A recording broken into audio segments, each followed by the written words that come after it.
Hello, ladies, and welcome back to Celebrate You. Today, we are talking about a very important topic: money. Yes, money, cash, like that thing that moves the world.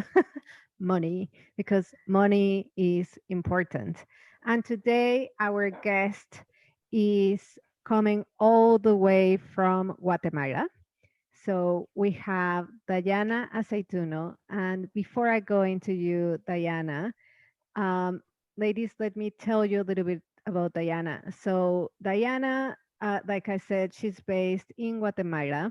She works for the Superintendency of Banks of Guatemala. That means it's the government institution that regulates banks. So the equivalent in the UK is the FCA, the equivalent in Malaysia could be BNM. She is a certified financial education instructor. She's been in the industry for over 11 years. She's worked in financial education projects with the Inter-American Development Bank. And today we have very practical tips and knowledge on how we can all improve our finances and our financial life because it is super important. So, having said that, Dayana, thank you so much and welcome to the show. No, well, thank you for the invitation, and I'm pleased to share and build up together knowledge because many of those things we already know. But what we will do, we will remind them and we will have them as practical tools, as you said, because sometimes the gap is between what we know and what we do. So what we're trying to do today is to build a bridge between those things we already know and how to take them into practice so we can change our behavior, starting from a transformation from our interior, our being, and then it will explode to the things we do and to the things we have. So, Amazing. great. Thank you. Amazing. That sounds like that sounds exactly like we all need. Okay. So let's start with what caught my attention when we first spoke was like my curiosity was like, how did you get started? As in, not working in financial services, but how did you get started working in financial well-being and working, like with high-profile projects? Yeah, 10 years ago, more than 10 years ago, I think it was already 20 years ago, I started working for international development projects with the European Union. And then it was something I developed for those years. And then I had the great opportunity to start at Superintendency of Banks with this. In the beginning, it was a campaign for mass media, but then it evolved to a program with different areas to generate knowledge, for example, education. Also, we continue with the campaigns, communication, and something we call the logistics, which is something where we participate in events, we arrange stands, and we have this approach one-on-one to people. But from this great job opportunity, it has been changed into my life mission Wow. because I think, yeah, it gave me the opportunity, it opened the door for me to say, this is something I have to do, even if one day life takes me to other roads. It's something I feel is my mission, and especially focused on women, because I do believe our girls, especially in Latin America, we have to give ourselves the chance to have financial freedom, to have autonomy, to take decisions and build our own future. And then for me, it changed from an incredible and fantastic job opportunity to this life mission. And for me, it's a pleasure and it's my mission. I'm here to serve you, all you guys listening to this podcast. And yeah, as you mentioned, because it has impact in many life areas. I mean, when you talk about financial stress, for example, you can see how it affects people's life because then you are not productive a job because you are thinking most of the time, what can I do to solve my situation, to pay my debts, Mm. more than 5 hours a day for many cases. It also affects your relationships with your family, with your spouse or your partner, because then you have to struggle about the financial situation and how it affects the communication, your goals, personal and joint goals, and it also affects then it start to have influence and impact on your health because your mental health is affected. You are focused on the problem, you are not focused on the goals, and it starts also to create physical problems because the thoughts transform into emotions, emotions into reactions, and those reactions also go to our body, and one or another way they will explode, they will come out, and you will have also in your body some kind of effects. So this is really important, and as you said, money moves the world because it is like water, and if Yeah. it's just stuck in a place and you don't move it, you don't let it flow, then it will be just be there without any flow, oxygen, and it won't grow. Yes. You covered so many good topics now, and I have like so many questions. But let me go back to one of the phrases that you said at the beginning. You mentioned along the lines of we, you said the girls of Latin America and the women, like we need to give ourselves basically permission to grow and to be empowered and to be, you said you used the word financial freedom, I believe. Um, so what comes to mind is yes, there's a lot of, let's say, mindset of, advice about women's empowerment and development. However, when it comes to real practical stuff, yeah, and especially when it comes to not to people like you and I think we're grown-ups by now, but like to the girls, like the little girls and the teenagers, it's not really about the mindset, it's about education.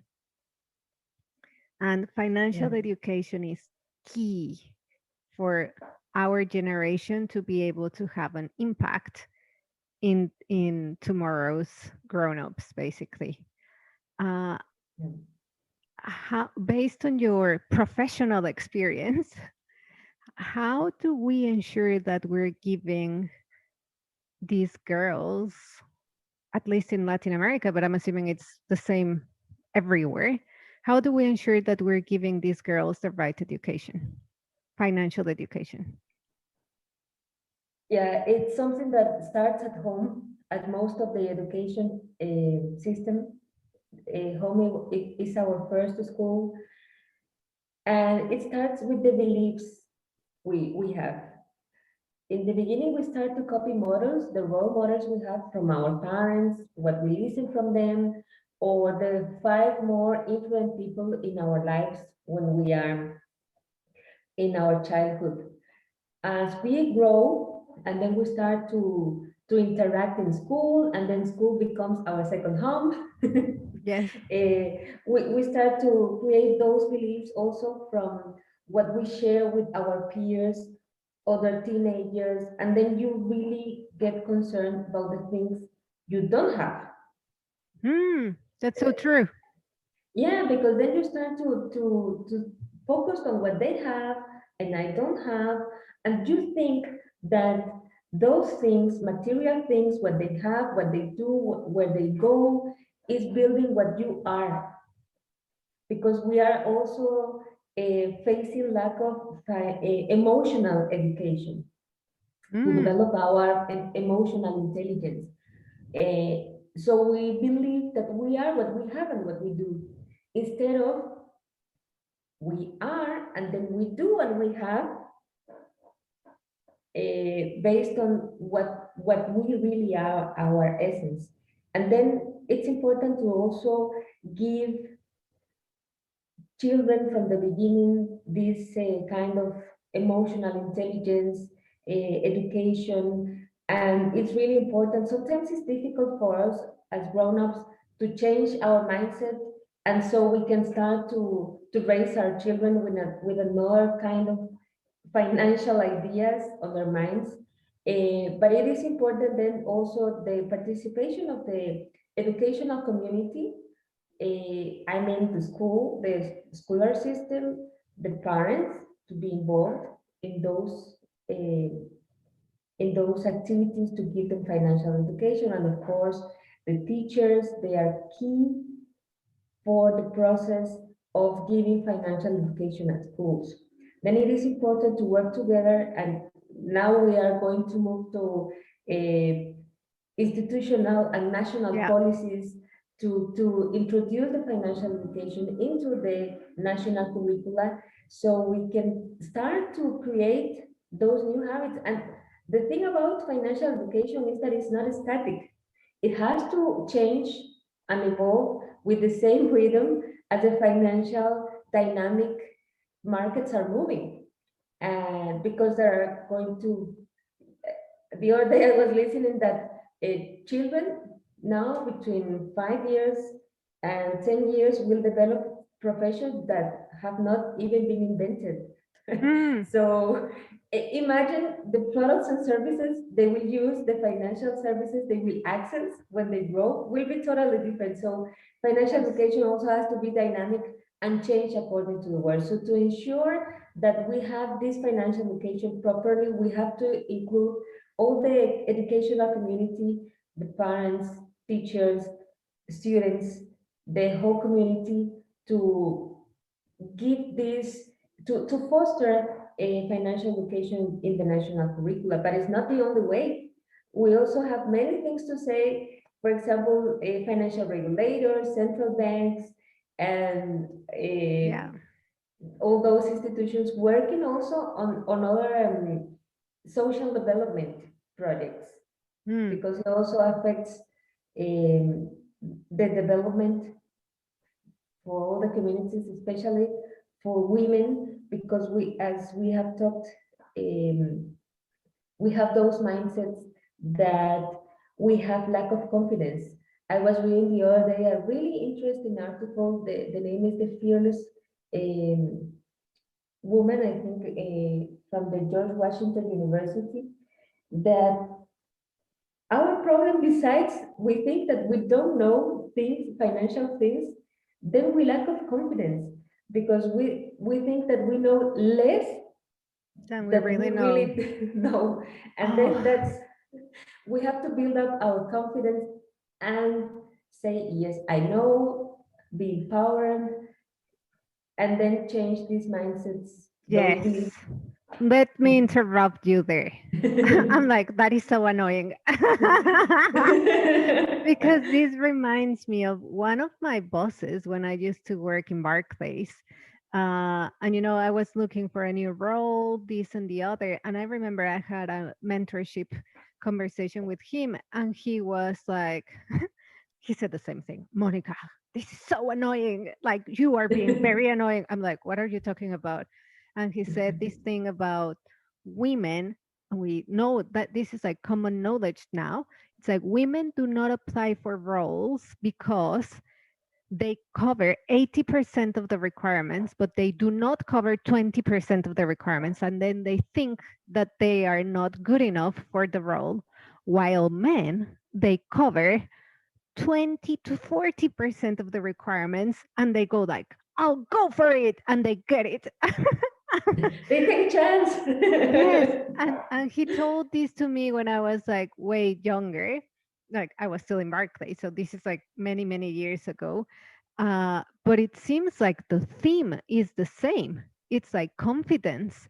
So what you're saying is like, we women, we have certain degree of confidence in our knowledge, but then it's the lack of confidence and the perception that we don't know everything. Then that is like, oh, that's like fear. And then we paralyze, and then we just don't go for it because we think we need to know everything to move forwards. Exactly. And then when we get fear, because fear is an important emotion when we talk about finance, because or we get freeze or we move when we feel free, fear.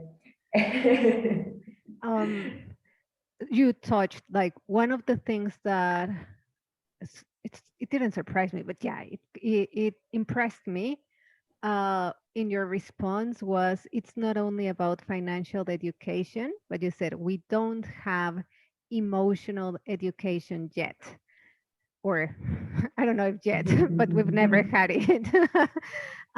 What's the role of emotions in our financial well being? What's the relationship between emotions and the money? They are really linked more than we think. 95% of the decisions we take, including financial decisions, are based on emotions.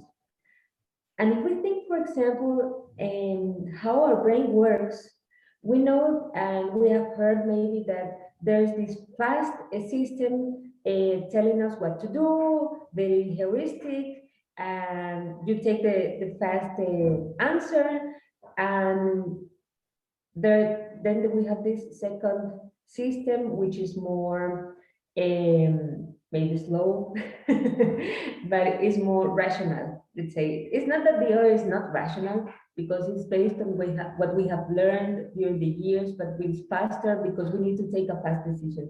The other, if I tell you, let's divide 235 into 13, it will take a little while to organize the numbers in our head, and then our brain will be like a little bit lazy to make the numbers. Mm, Let's say it. And when we talk about emotions, then we also have this feeling. Let's say that if I want to buy a house, and I think it's a big decision because it involves a lot of money, maybe a lot of debt, but I do it because it's my family's protection.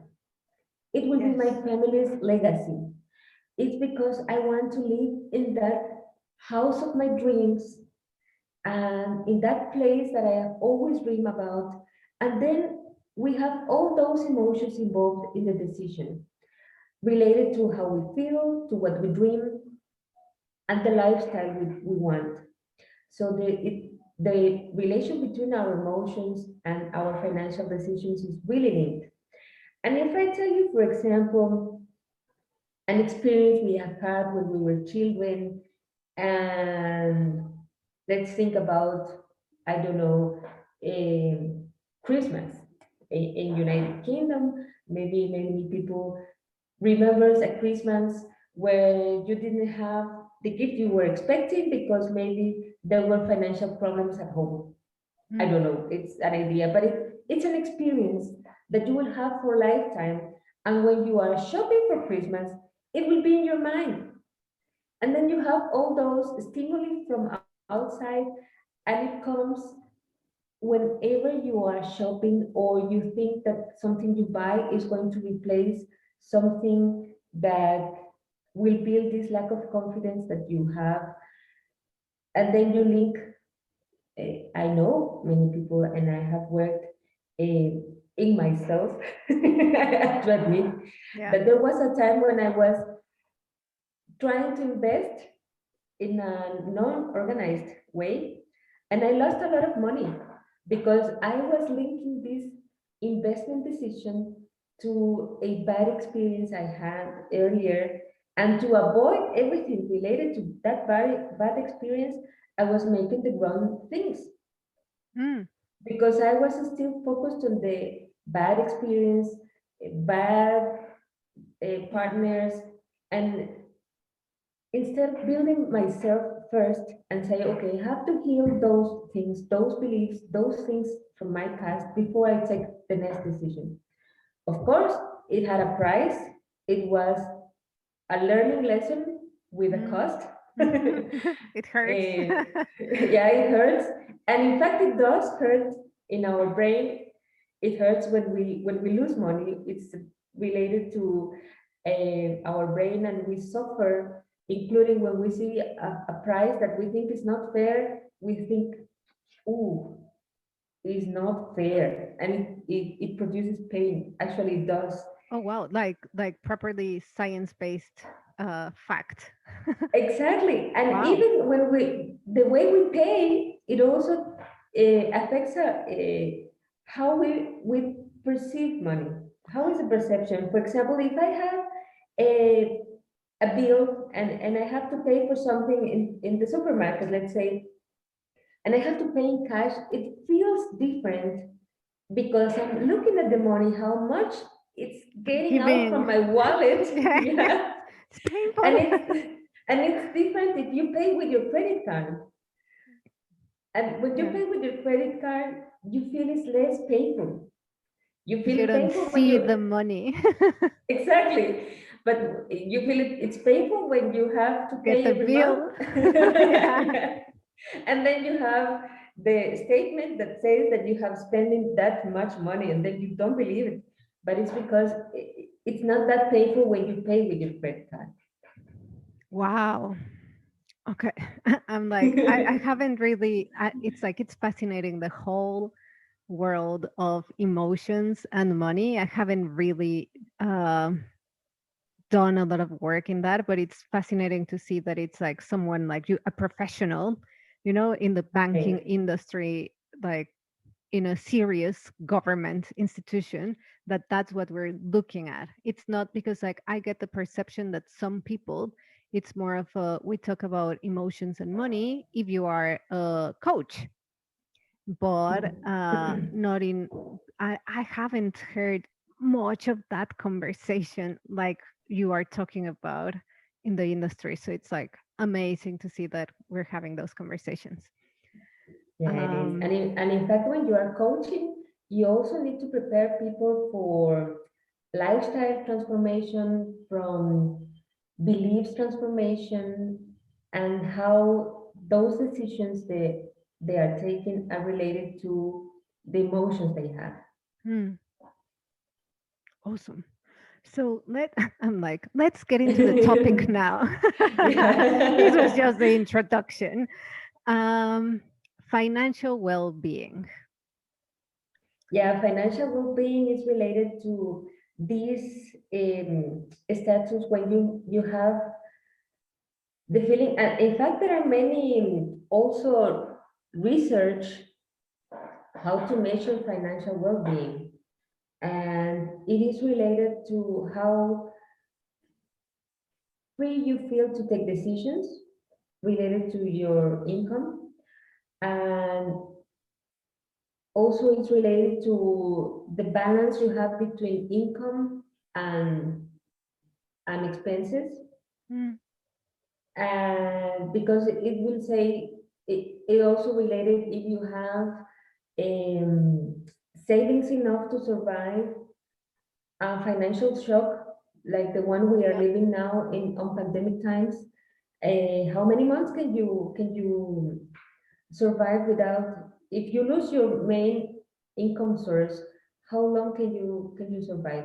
1 month, 3 months, 6 months? Also, well-being is related to this resilience capacity to face those situations, maybe not only related to finance as we talked, but if you face a health situation and you need to pay for, let's say, a medical treatment, how many times we have heard people that when you ask them why don't you go to a doctor, to a consultancy, and they say, ah, it's because I'm waiting to be paid, or I can't Mm, afford to pay for medical consultancy. It really hurts, and it's yeah. really heartbreaking because you think, in that case, how is the support network for this person who in that moment can say, I feel bad, I need consultancy. I need to go to the doctor. Eh, I need to go to a doctor, I need an appointment, but I can't afford to pay for it. Then it's really made me think, how is financial wellness for that person? But there are many ways to measure financial wellness, how safe you feel if you have for 1, 3, 6 months to survive. It's related to to also the environment, how free you feel to take decisions. And now there are also like index and indicators about financial health, financial wellness, and most of them conclude that it's related to your capacity to fulfill your basic needs, to follow your goals and achieve them, Mm-hmm. and also have this resilience network when you have to face a financial shock. Oh, I love those three. Yeah, it's like the main, for me, it's like the main three keys to measure and find out if you are healthy or not that healthy related to your finance. Yeah. Can you repeat those three so that we have them top of mind? Yeah, the One, first is if you have the capacity to cover your basic basic needs, needs. Yeah. and this is really linked to how you manage your income and your expenses. Hmm. The second is related about your freedom to take decisions, to follow your goals and achieve them. Yeah. So it is also related to planning, how you plan your goals for short, medium, long term, if you have planned to build up your assets. And the third one is related to resilience. If you have the resilience to face the financial shocks that can come from, now we call it pandemic. 10 years ago, it was financial crisis. In 10 years, we don't know what it will be, but it's related to economical cycles. And how is this support network you have in case you have to face one of those shocks? Yeah. And this network can be called savings, emergency savings. I don't like to call them emergency savings because I really believe in purpose and words have power. So I prefer to call them my peace fund or my liberty fund, Oh, I like that. or yeah, something that gives you more the Peace of idea that mind. it's Yeah. exactly that it's there for my peace, it's there for when It's a if I safety have an cushion. opportunity. Yeah. Yeah, Rather it's than not I'm for, like expecting an emergency. yeah, what will happen? Emergencies. And also, if what is this support network? It's also Okay. related. Do you have an insurance to cover for something if you need to go to a doctor, for Mhm. example, or if you have an accident in your car? Do you have an insurance, or who do you call in that moment? Yeah.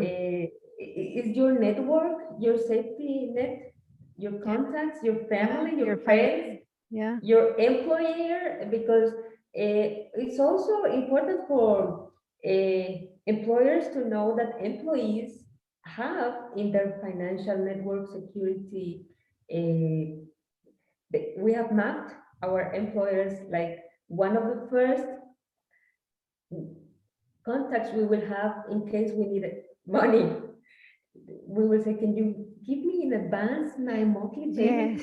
yes. My well, yeah. No, but it's so true. My cleaner does that with me.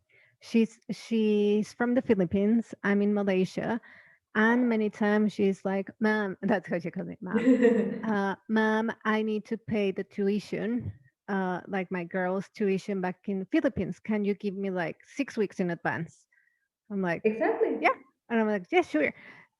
But that's in the, let's say, more informal economy that it's like, and she has a trust to come to me and then ask.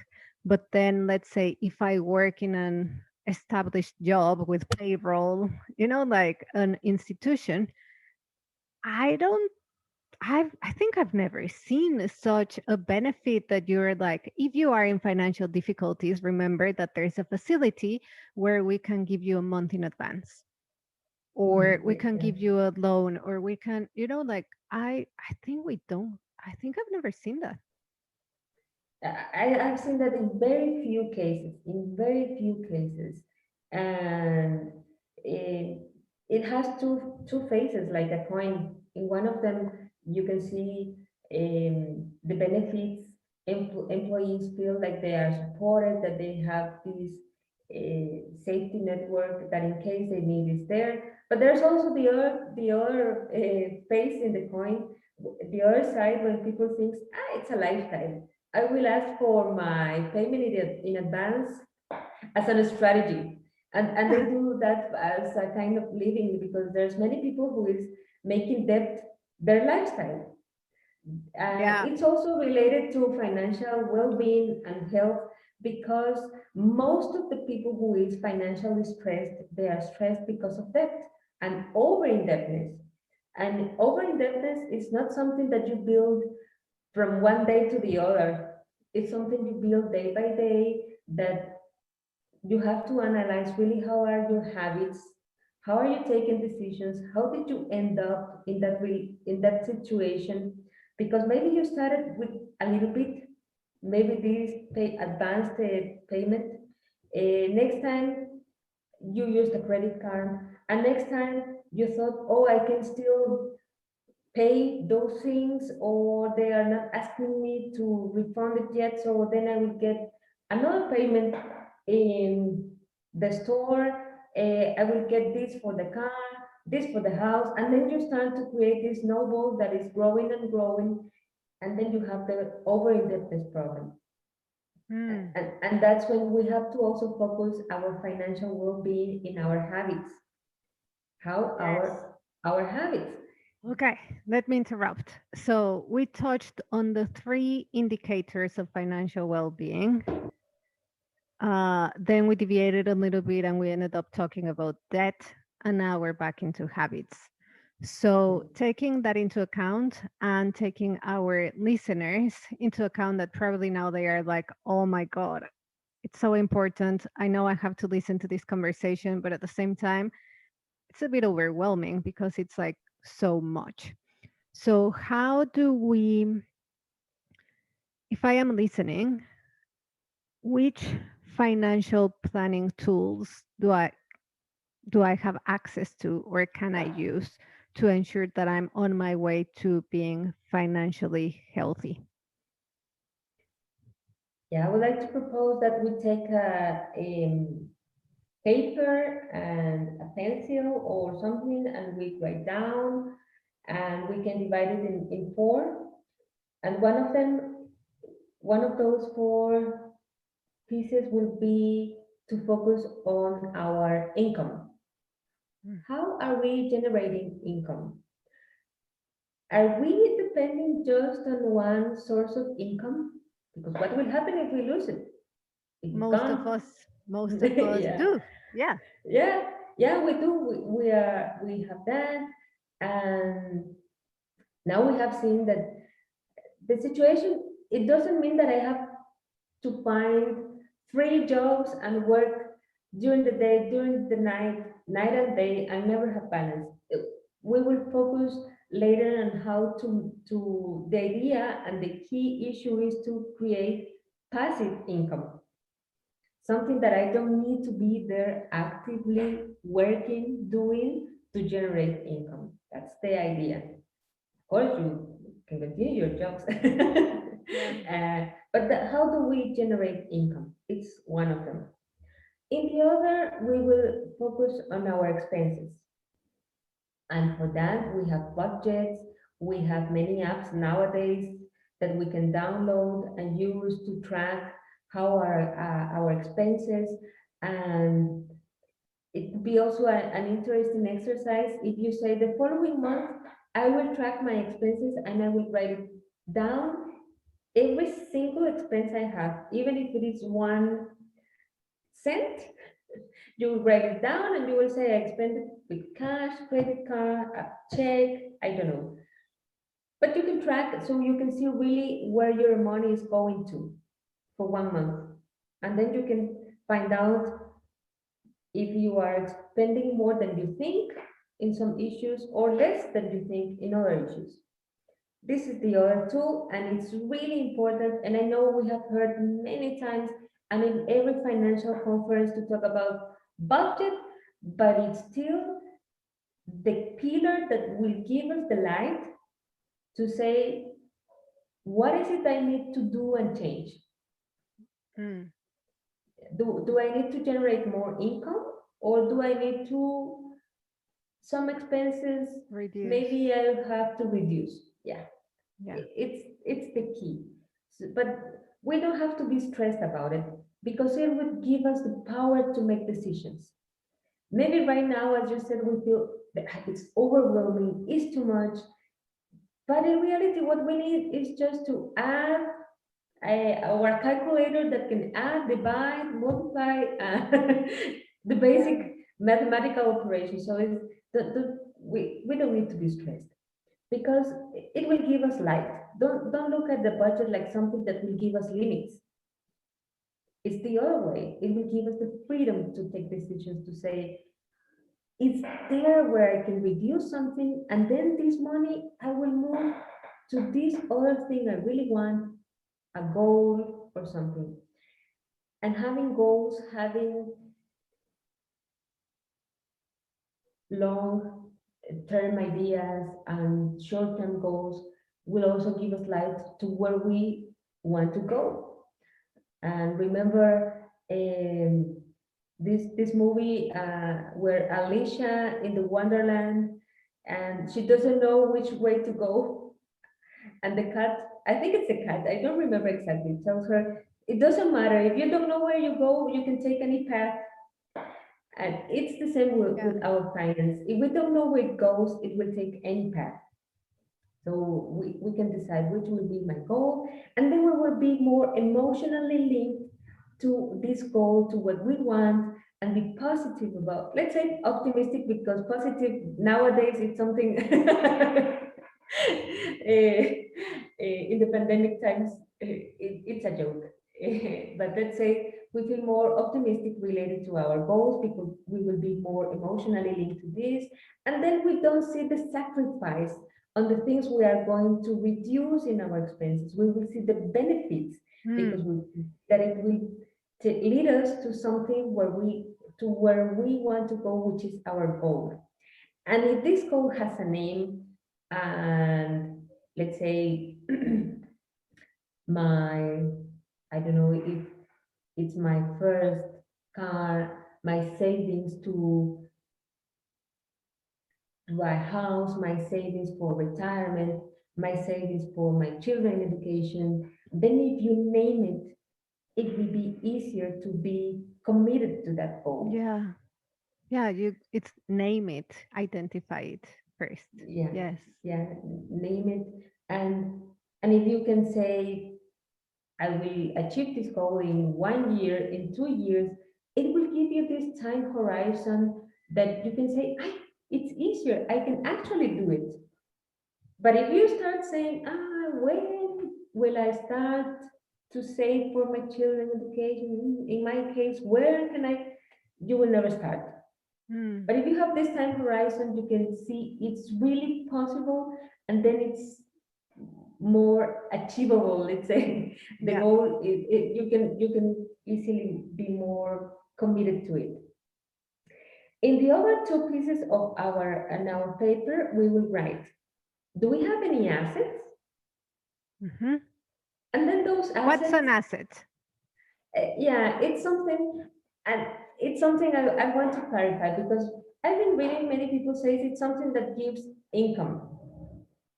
In my opinion, you can also have assets that are merely things that you possess, that are possessions, but if they don't give you income, they don't bring money into your wallet, maybe it's something you can start to analyze and say, how can I change this possession I have to something productive?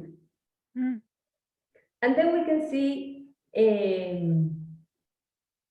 the trend is that people is building those community services, if I can name them, Airbnb, Yeah. Uber. You are using it's the biggest transportation company, but they don't own the vehicles, but you are using them to serve the community, and then you have an extra income.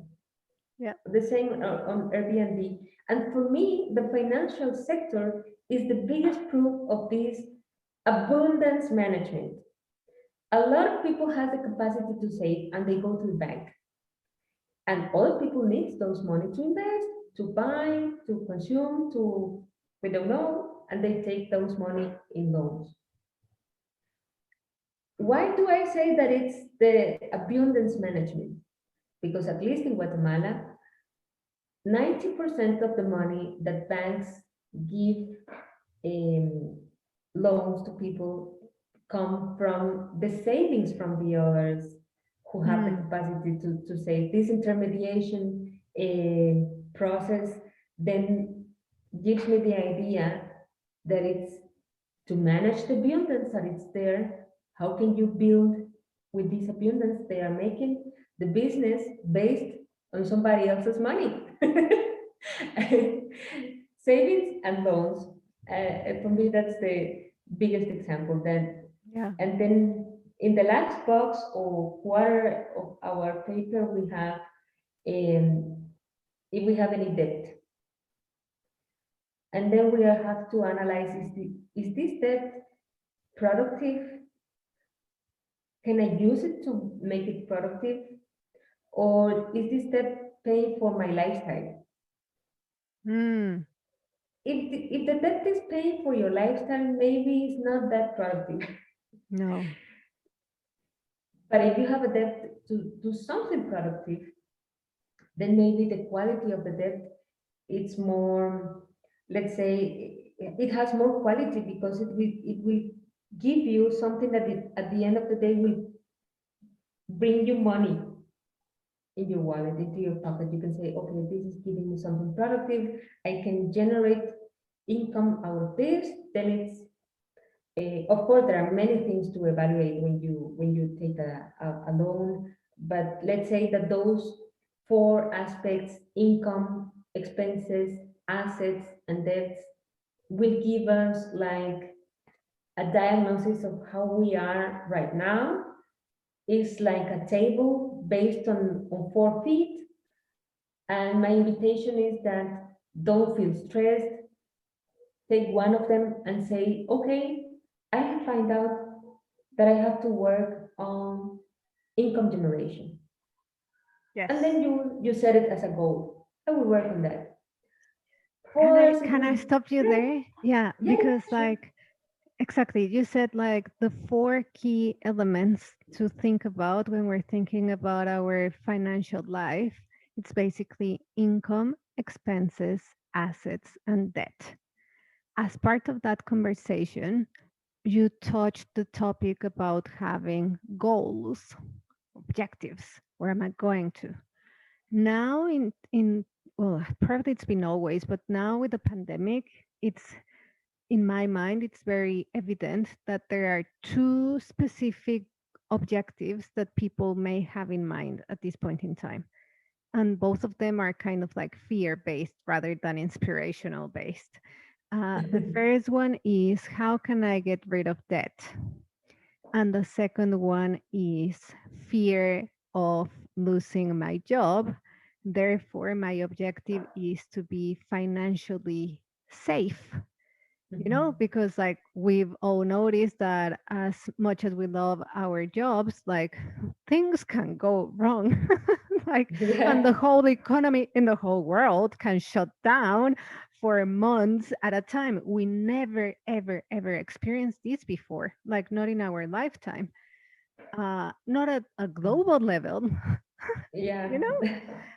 So if we think about these two specific objectives, getting rid of debt and feeling financially safe and having an alternative income, what are your practical thinking, thoughts, advice, tips to do all that?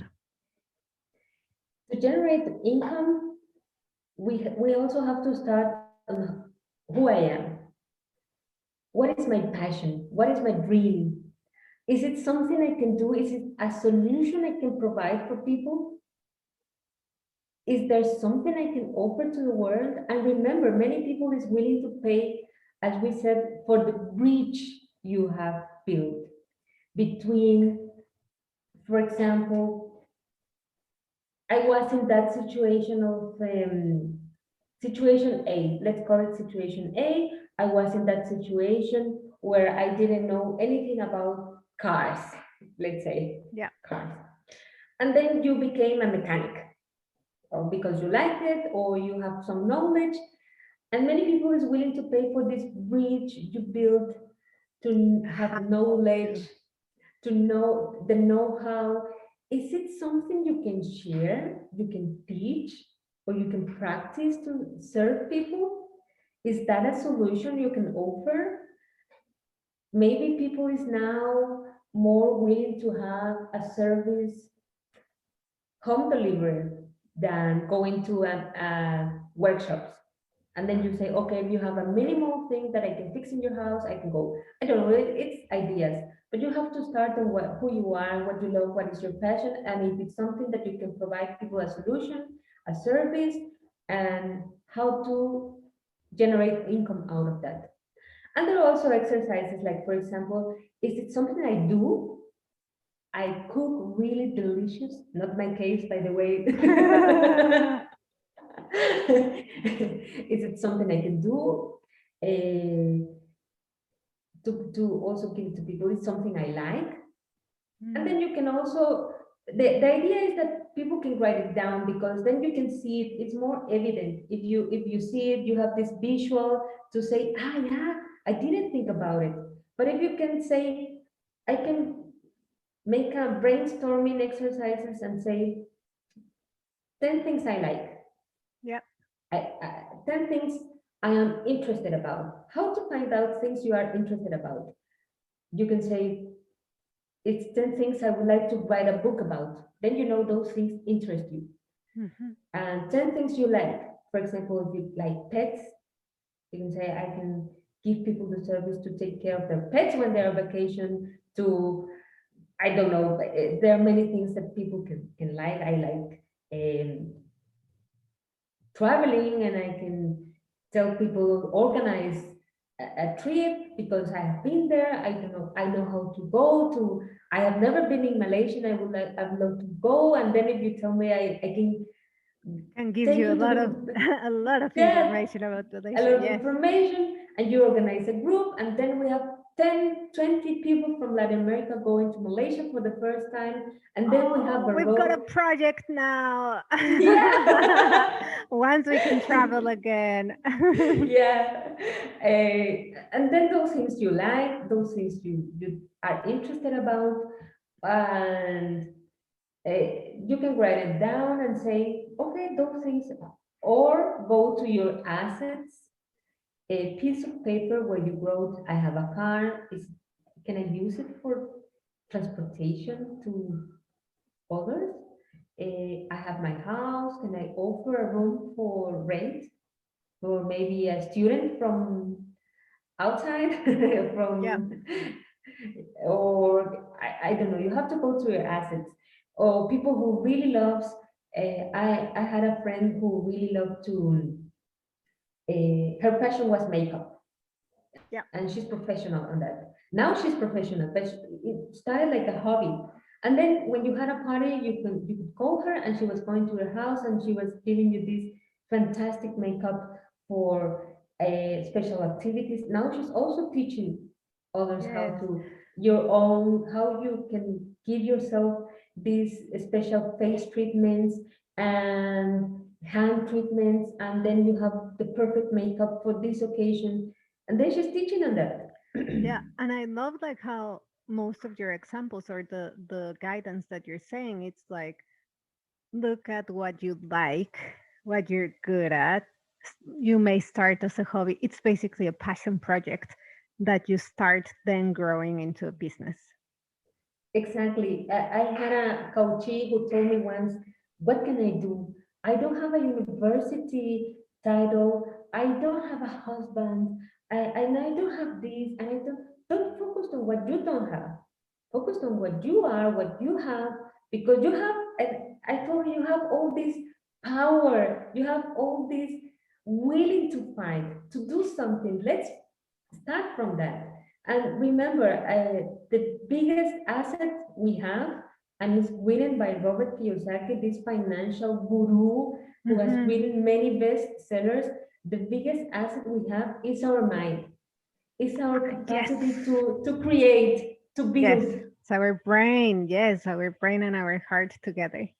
Yeah, our imagination to say, what can I do to solve the situation? Many entrepreneurs have started with those ideas, maybe crazy ideas. People told them, "Ah, you won't make it. It's too difficult. It's too hard. It's too expensive. It's too this." Focus on how to do it. Hmm. Yes, And it's our biggest asset.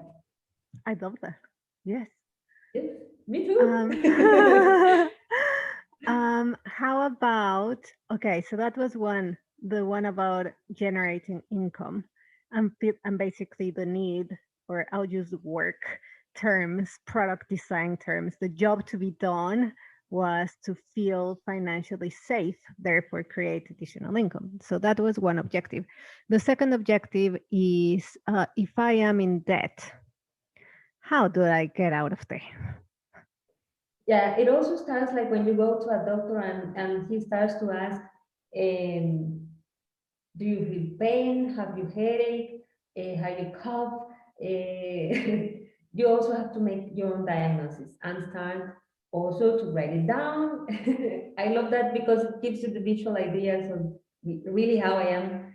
And you will have to write all the debts you have, all of them, including the Mm, smallest. If you think, but it's just, I don't know, $1 to my neighbor, uh, £1 to my colleague at job, one quetzal in Guatemala. yeah. Eh, but you have to write it down, and then you will, after you see them, you will organize them, and this is what I call the OPA system, because then you give them order. You will organize them. You will start by organize from the smallest to the biggest to the smallest. In my recommendation is start with the one that doesn't let you sleep at night.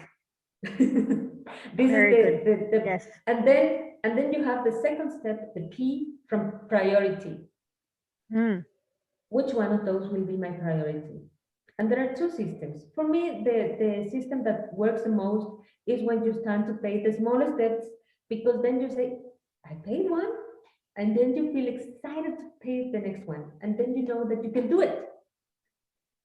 And then you also have to check your budget and find out if there's something you can reduce to start to move the money from those expenses to the objective that is to pay your debt. Is really important exercise. Then budget also works for debt payment. And then mm, we have to do it because then we can identify if there's something that I can reduce, that I can eliminate in case it's necessary.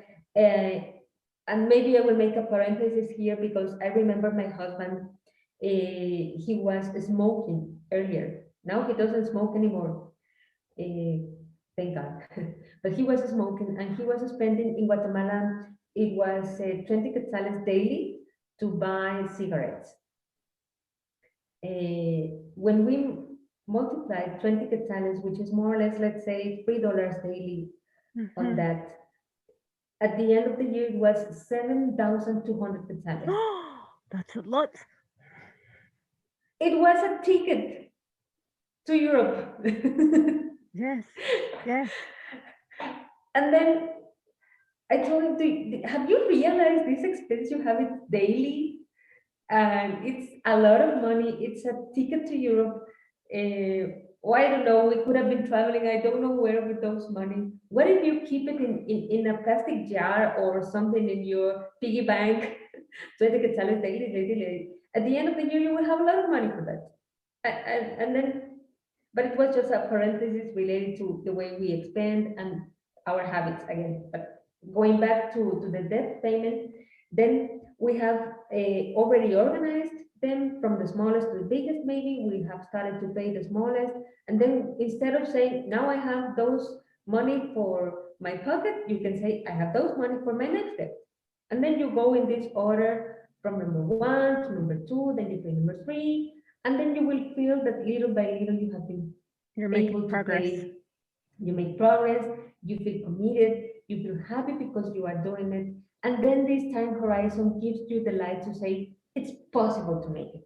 Yes, I have a very important question because, like, well, thank God now I don't have debt, but I used to have. Like, I had a student debt when I moved to the UK to study my master's, and it was like a lot of thousands of pounds. But then, uh, but it was like it was good because because of that, then I moved to the UK. I did my master's. It was so it as an investment. But then Mhm. eventually, I got a credit card, and the credit limit that they gave me was £10,000, which is a lot. And I was just like 28 or 27, like it was ridiculous. And I told to myself I would never use it. And somehow, I don't even remember what I did, but somehow I ended up using it. I don't know if the 10K or less, but it was a lot of money. And it took me a few years to get rid of that debt. And it was emotionally draining because you could see like every month like all this chunk of money goes into debt. So the question that I'd love to know your thinking around this from a professional perspective is, what's the balance between debt and savings? Because that was in my mind when I was in that situation. It's like, do I save more and then just put little into the debt, or do I put as much as I can into the debt and then save little, or how do I reach that balance? Yeah, according to this international standard on planning, financial planning, you remember we also earlier talked about there's a international standard I didn't know about The planning, financial ISO planning. 22222 five Exactly. twos. Yeah, I didn't Yeah. know there was like best practice international standard. Yeah. Yeah, so scientifically based, the idea is that first you pay for your debt because then you will have the feeling of freedom. If you have debt, that you pay first your debt because then you will have the freedom to take decisions and save for your goals. My personal appreciation of that is that you have to make a plan to pay for your debt, but you can also make a plan to save maybe less, maybe not 10% of your income as many books recommend, Yeah. but at least 2 3%, because savings is like this little drop of water that is falling, falling, and suddenly you will fill your jar little by little. Yes, and all of a Because sudden you have something yeah, considerable. Yeah. yeah, because it's maybe it's not the big amount of money, but it's the consistency. Yeah. It's the how often you do it that will make it grow. So maybe you will have more focus now on get rid of the debt, but save a little bit, maybe less, maybe 2%, maybe 1%, but it's something that will be there constantly. And this that is constant is what will make it grow. And meanwhile, Mm. you can still pay for your debt. So the third step in our organized priority is action, because you also need to take action to pay for your debt. Yes. What does it mean? I have debt. I smoke every day. I spend 20 quetzales daily. On that, what if I use this money? What can I do? Is my action. This money, then I will take it to that. Mm. Maybe I won't buy my most delicious menu or coffee daily. I love drinking coffee, by the way. We are good Oh, exporters in of Guatemala. coffee. Yeah, Guatemala has Yeah. really good coffee. Yeah, then I love drinking coffee.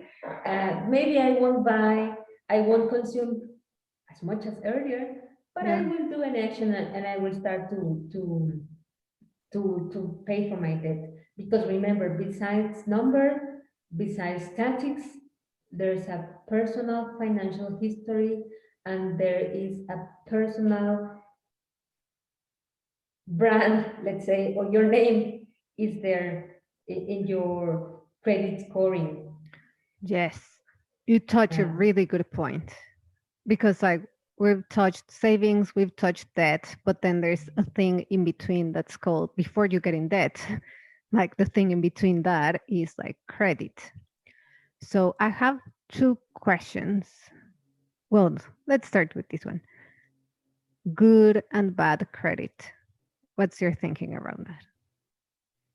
Yeah, I have heard many people when I was going to conferences in big rooms, and there was always one person raising her hand or his hand, saying, "Debt is bad, and it's wrong because I had this experience, and you didn't supervise the bank because they gave me the money." And there was another Mm. one raising her hand, "It's bad because the bank didn't give me the money." And so, yeah, we think, we might think that things are good or bad.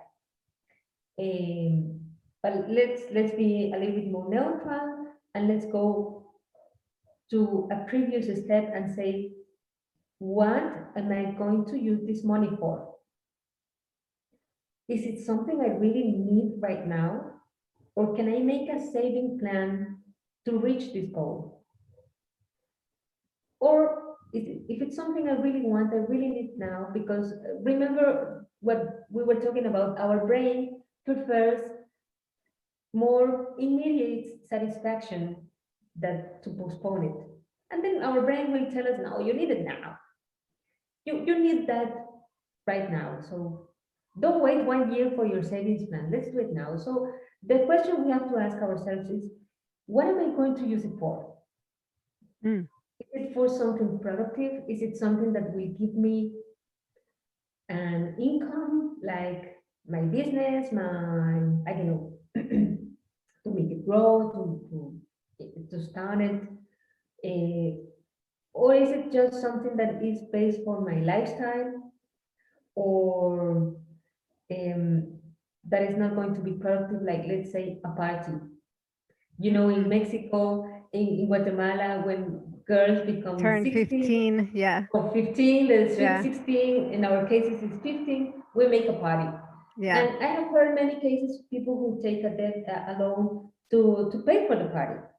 So Yeah, after that's the just part party, of the culture. Yeah, that's what we do. yeah, Either 15 or yeah, the wedding. yeah. And we And have this then saying in Spanish, and you throw the house through the window. over the Over, window, yeah, yeah, through the yeah, window. Yeah, because it's something you are spending a lot of money on something, and it's good. The girl is going to feel fine, and then she got married, and then she has children, and you're still paying for the debt. yeah. So it's something that you have to focus. But what if you start to save money when the girls turn 10, and then you say, okay, I will make this party, so I will start to save money for that. But it's also this planning, this long-term vision in my goals. I Mm. want to give her I want to give her the trip of her dreams. And then what if we start to see something? I'm giving examples that might not sound so familiar in the UK and Malaysia. Yeah, but in Mexico they do. In my mind, I was like, yeah, that was my mom. Yeah. Like the 15 years old party, the trip of her life, the like all those things. At least in Latin America, those are very, very relevant examples of the day-to-day life of a Latin American woman. That's Yeah, it. exactly. Exactly. And And let's I'm say, assuming it's the same or very similar anywhere around the world because as a mom, you want to give the best opportunities to your children. And many times it's exactly. like education, travel, like all those things. So it's not just Latin American specific, it's everywhere. That's my Yeah, assumption. so yeah, and then the question is it something I can plan? Is it something I can save for? Or it is something, or the car went broken? Maybe what you need in that at that moment is to go to this emergency piece fund that you have and take money from there to fix the car. Uh, so what you need to ask yourself is what am I going to use it for? And then the results will have a good or a bad impact in your life. It's good if you feel good, if the, let's say if you buy a house, the property, you expect that it will increase the price over time, or that you will have an income because you can rent it out, or then you make this also passive income because you buy the house. The good debt is the debt that somebody else is paying for you.